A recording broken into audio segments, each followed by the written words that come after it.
Hello students, today we are going to learn mathematics subject part 2 and our lesson is basic concept in geometry. Practice set 1.2 is already completed.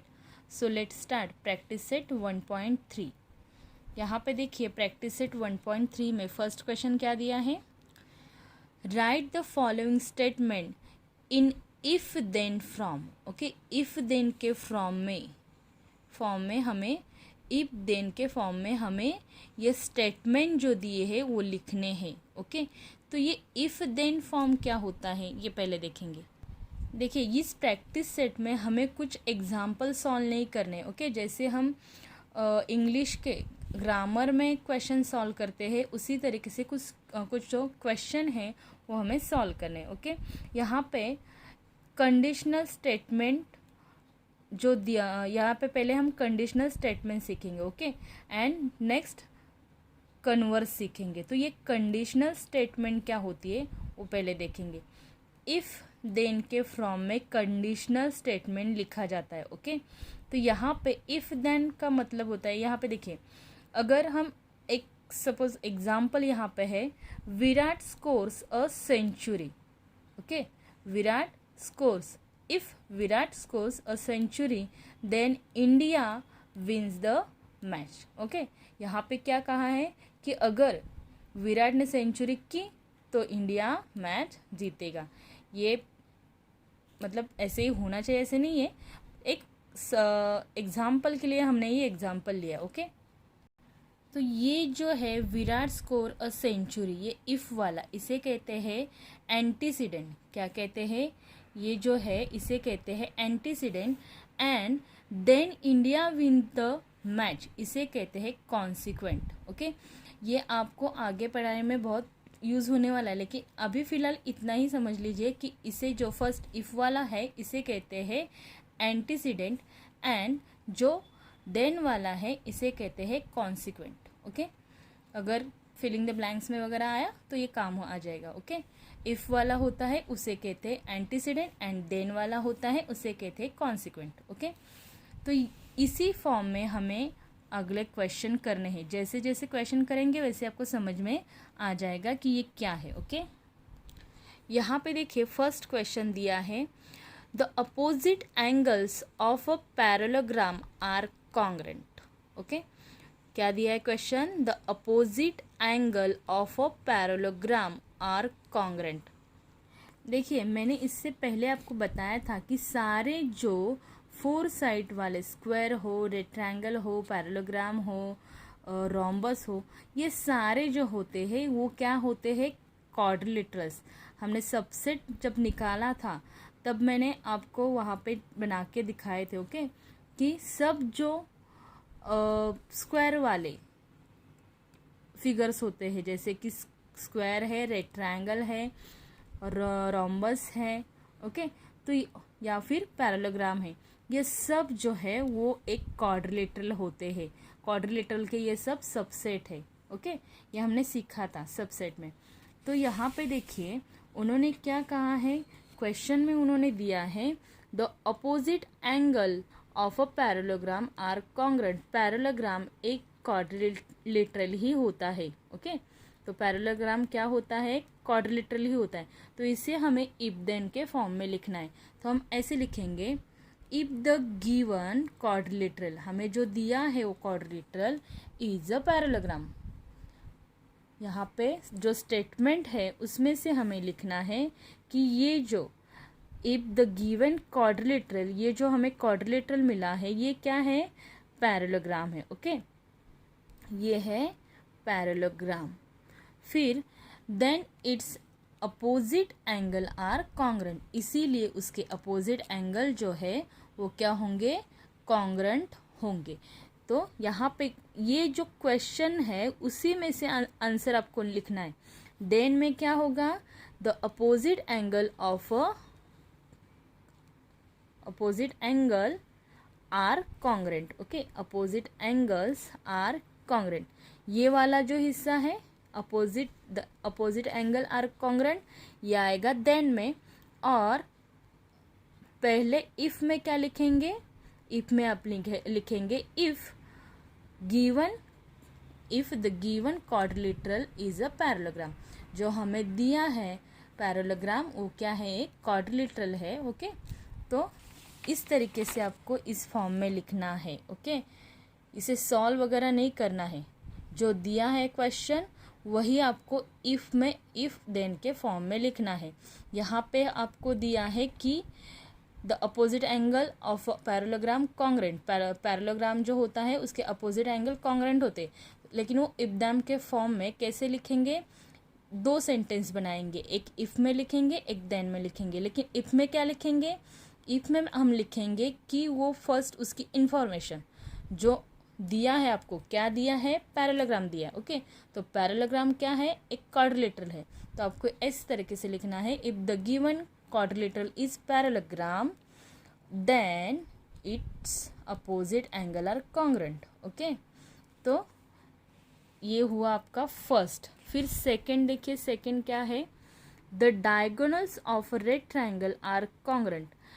Diagonals, rectangle के diagonals होते हैं वो क्या है, congruent. इस तरीके से दिया है, इसे भी आपको इफ देन के फॉर्म में लिखना है। तो रेड ट्रायंगल भी क्या होता है, रेड ट्रायंगल भी होता है, क्या होता है, क्वाड्रिलेटरल ही होता है। ओके, तो आपको क्या लिखना पड़ेगा यहाँ पे, इफ द क्वाड्रिलेटरल, यहाँ पे द लिखिए अ लिखिए कोई बात नहीं। ओके, एक ही बात होती है, if a quadrilateral is a rectangle. Okay, यहाँ पे हमने ये क्वाड्रिलेटरल आपको लिखना है, यहाँ पे पैरेललोग्राम लिखा था तो पैरेललोग्राम लिखा, यहाँ पे रेड ट्रायंगल है तो रेड ट्रायंगल लिखेंगे।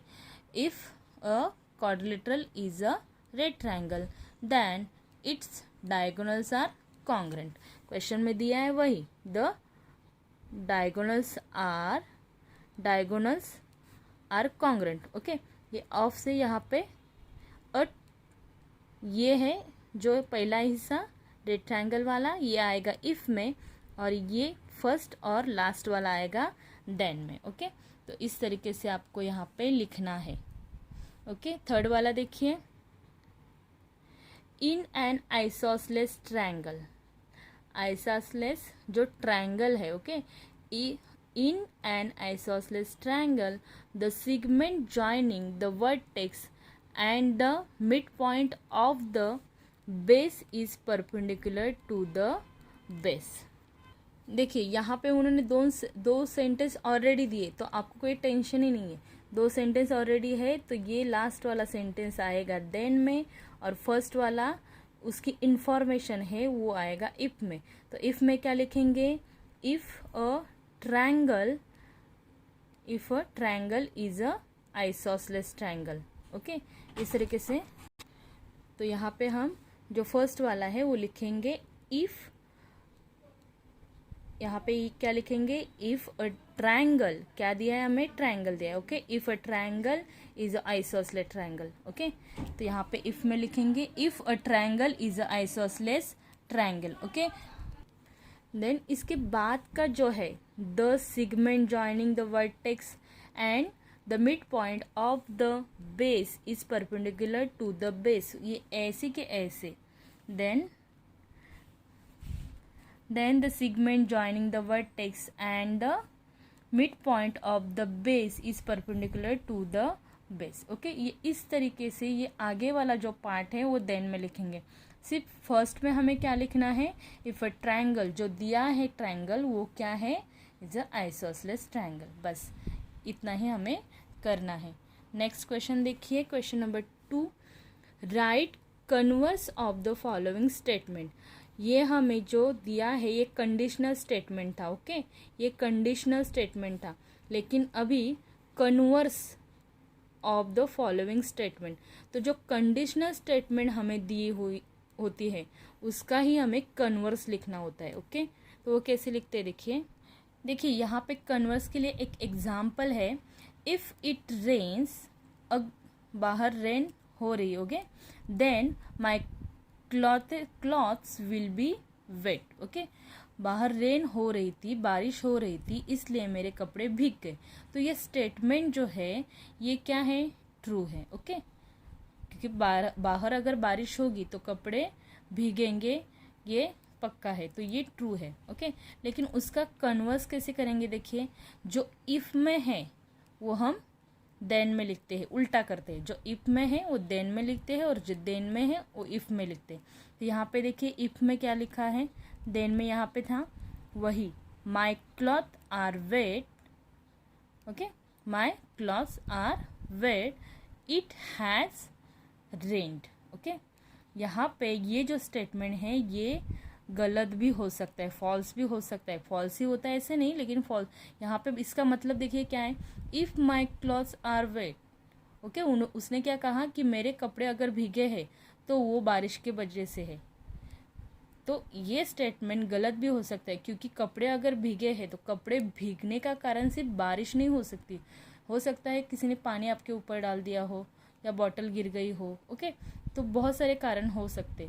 तो अगर इसे उल्टा करेंगे तो ये फॉल्स भी स्टेटमेंट हो सकती है। ओके, तो लेकिन हम कॉन्वर्स में क्या करते हैं, सिर्फ ये ध्यान में रखना है कि कंडीशनल फॉर्म जो हम लिखते हैं उसका उल्टा कॉन्वर्स में हम लिखते हैं। ओके, यहाँ पे इफ़ में जो दिया है वो देन में लिखते हैं और जो देन में दिया है वो इफ़ में लिखते हैं। यहाँ पे सिर्फ विल बी वेट है और यहाँ पे आर वेट है। ओके, थोड़ा सा आपको हैज़ दे इसमें फ़र्क होगा। ओके, द होगा, कहीं पे अ होगा, तो थोड़ा सा ग्रामेटिकल यहाँ पे चेंजेस करने और कुछ नहीं।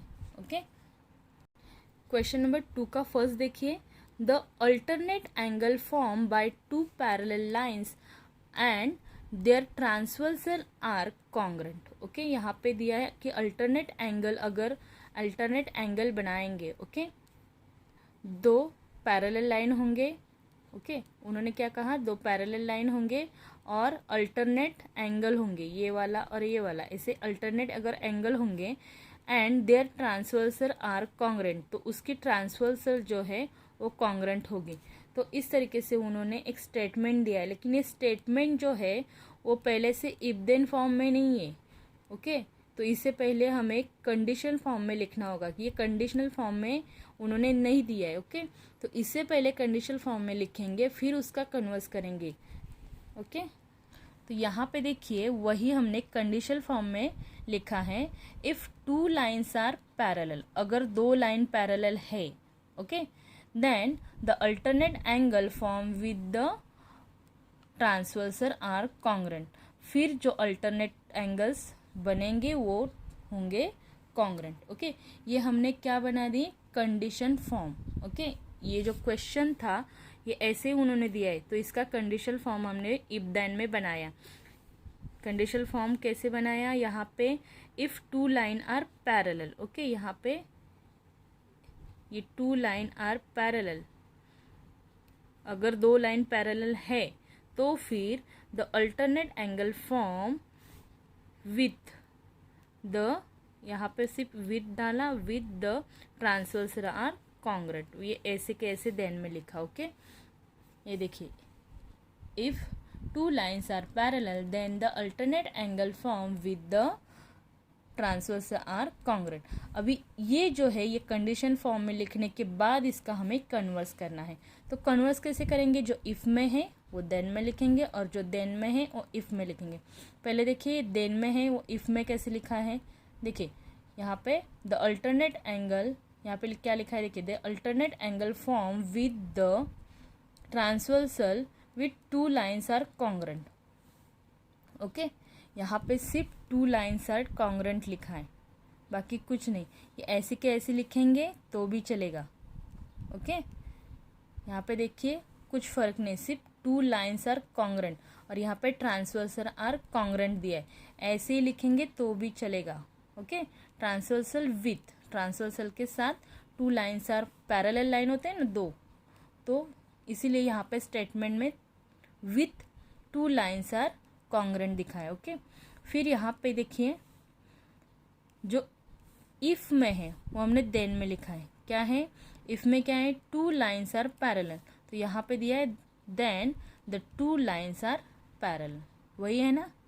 ओके, तो वही कंडीशन फॉर्म में जो है वो कन्वर्स फॉर्म में लिखते वक्त हमें सिर्फ क्या करना है, जो इफ में है वो देन में लिखना होता है और जो देन में है वो इफ में लिखना होता है। ओके, फिर सेकेंड क्वेश्चन देखिए, if a pair of a interior angle made by a transversal of two lines are supplementary then the line are parallel. Okay, तो उन्होंने क्या कहा है कि इंटीरियर एंगल से के दो पेयर अगर होंगे, ओके, पेयर यानी दो एंगल, इंटीरियर एंगल के ट्रांसवर्सल से अगर दो पेयर होते हैं तो वो सप्लीमेंट्री एंगल्स एंड वो क्या होते हैं, पैरेलल होते हैं। ओके, तो यहाँ पे देखिए, यहाँ पे if two lines are parallel, sorry ये सेकेंड वाला देखिए, उन्होंने इफ देन के फॉर्म में ऑलरेडी हमें दिया है। ओके, यहाँ पे देखिए ये देन है और ये इफ है। ओके, तो इफ देन के फॉर्म में ऑलरेडी दिया है, तो हम क्या करेंगे, यहाँ पे सिर्फ उल्टा करना है, जो देन में है वो इफ में लिखना है और इफ में है वो देन में लिखना है।